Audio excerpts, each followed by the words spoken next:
Buenos días a todos, ¿qué tal estáis? Espero que sigáis bien. Hoy vamos a hablar un poco de la memoria, pero va a ser un poquito más teórico que ayer, ¿vale? Os voy a explicar un poquito cómo funciona la memoria, qué tipos de memoria hay y cómo podemos trabajar esa memoria, ¿vale? Las diferentes técnicas luego las iremos trabajando en los diferentes vídeos que vayamos haciendo para ponerlas en práctica y que cada vez nos resulte mucho más fácil hacerlas. En primer lugar, deciros que hay muchas clasificaciones de lo que es la memoria, ¿vale? Una de ellas es, tenemos memoria a corto plazo versus memoria a largo plazo. La memoria a corto plazo sería la que necesitamos en un momento concreto. Por ejemplo, yo me dicen un número de teléfono al que tengo que llamar.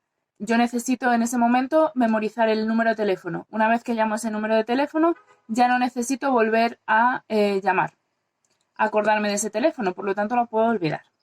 La memoria a largo plazo son todas esas informaciones que almacenamos durante mucho tiempo y que nos sirven cotidianamente. Por ejemplo, saber que no puedo echar agua en un enchufe porque va a salir ardiendo, por ejemplo. Es una información que necesito saber durante mucho tiempo. Luego, otra división es memoria autobiográfica versus memoria semántica. La memoria autobiográfica es los recuerdos, nuestros recuerdos, nuestra vida, todo lo que hemos vivido, lo que hemos pasado, las personas que han pasado por nuestra vida y todos esos momentos, cuando nos hemos casado, cuando hemos tenido hijos, los buenos, los malos momentos, todo eso forma la memoria autobiográfica. Y la memoria autobiográfica, como su propio nombre indica, es propia de cada uno. Ninguna memoria autobiográfica va a ser igual que la de otra persona, porque cada uno ha tenido unas vivencias diferentes. Y la memoria semántica son todos esos conocimientos que hemos aprendido sobre cómo funciona el mundo. Podríamos decir que la memoria episódica es un poco lo que se estudia en el colegio, ¿no? Saber que la capital de España es Madrid, saber que los árboles son plantas, saber que el sol sale por el día y se esconde por la noche, todas esas informaciones que hemos ido aprendiendo a lo largo del tiempo y que nos han sido útiles para saber cómo funciona el mundo y desenvolvernos en él. Y por último tendríamos la memoria implícita y la memoria explícita. La memoria implícita es toda aquella que hacemos sin darnos cuenta de que lo hacemos. Por ejemplo, los que sabéis bailar, probablemente en un principio lo hacíais todo de forma muy inconsciente, diciendo ahora viene este paso, ahora viene el otro. Sin embargo, según vais cogiendo práctica, no necesitáis pensar qué paso va a continuación, sino que sale solo. ¿Vale? Eso es la memoria implícita. Tu cuerpo recuerda qué movimientos tiene que hacer. La memoria implícita vendría a ser como se suele decir, ¿no?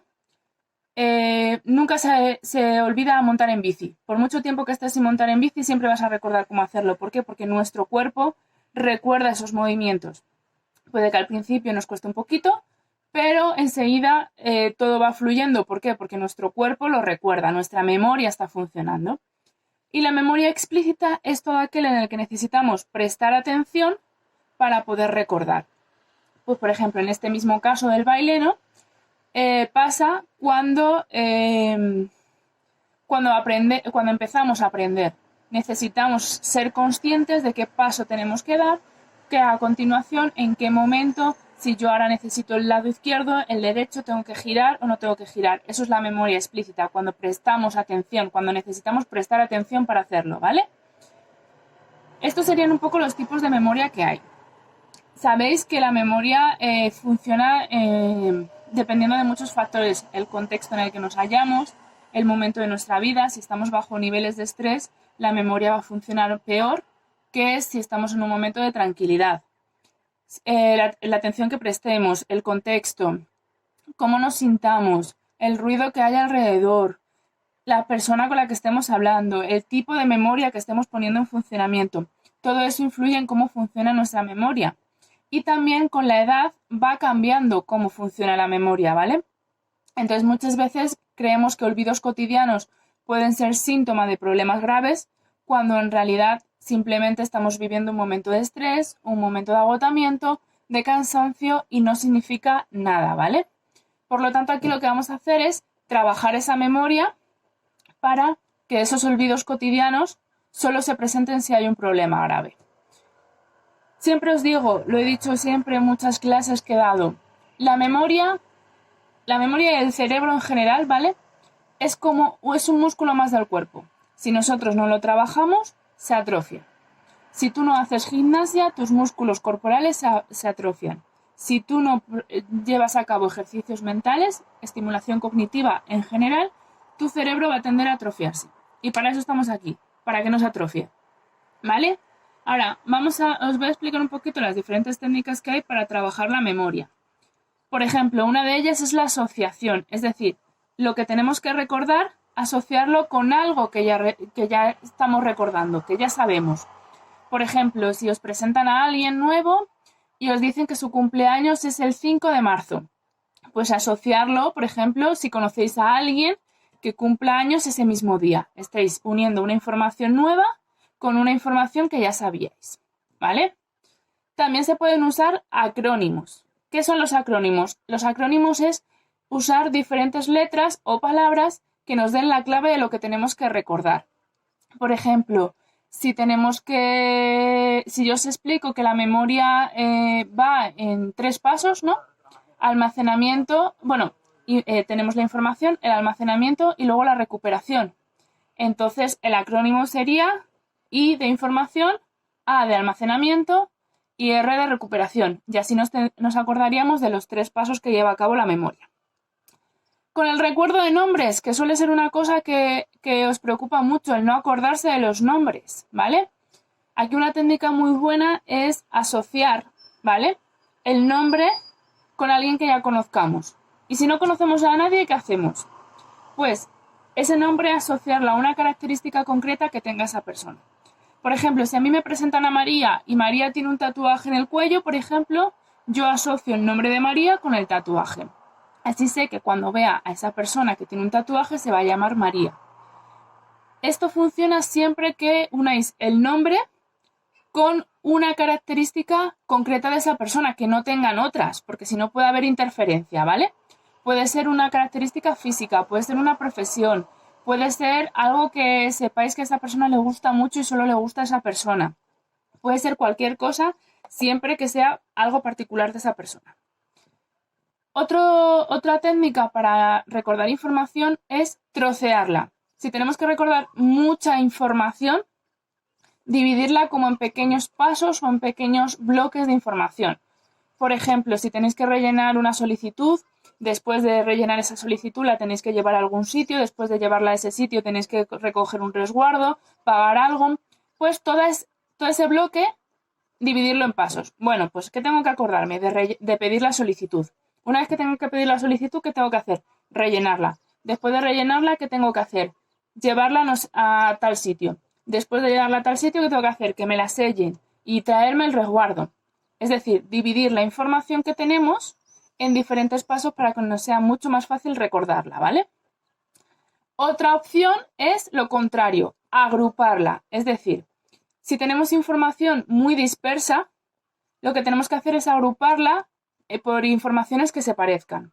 Por ejemplo, si yo tengo muchos nombres que recordar, pues puedo asociar los nombres de hombres por un lado y los de mujeres por otro.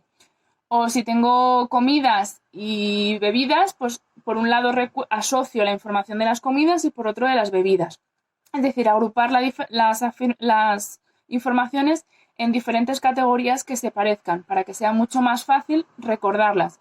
Porque si yo sé que tengo que recordar comidas, va a ser mucho más fácil que me acuerde qué comidas tengo que recordar que si, por ejemplo, ahora me tengo que acordar de una comida, luego de una bebida, luego de un color, luego de un nombre, entonces así es mucho más difícil, ¿vale? Otra técnica, la exageración, es decir, hacer una información mucho más grande de lo que es. ¿Para qué? Porque cuando algo nos llama la atención, cuando es muy exagerado, cuando se aumenta mucho, tendemos a recordarlo. ¿Por qué? Porque llama nuestra atención. Entonces, eso también funciona mucho para recordar. Y por último es recordar el contexto. Es decir, si yo os doy una información y vosotros la estáis recibiendo en el salón de vuestra casa, por ejemplo, este vídeo lo estáis viendo en el salón de vuestra casa, va a ser más fácil que os acordéis de lo que yo os he contado si volvéis al salón de vuestra casa que si se lo contáis a alguien en el parque de la esquina. ¿Por qué? Porque el contexto nos ayuda a recordar. Si yo he tenido que recordar una información en un sitio, va a ser más fácil que me acuerde de esa información en ese mismo sitio que si lo tengo que recordar en otro diferente.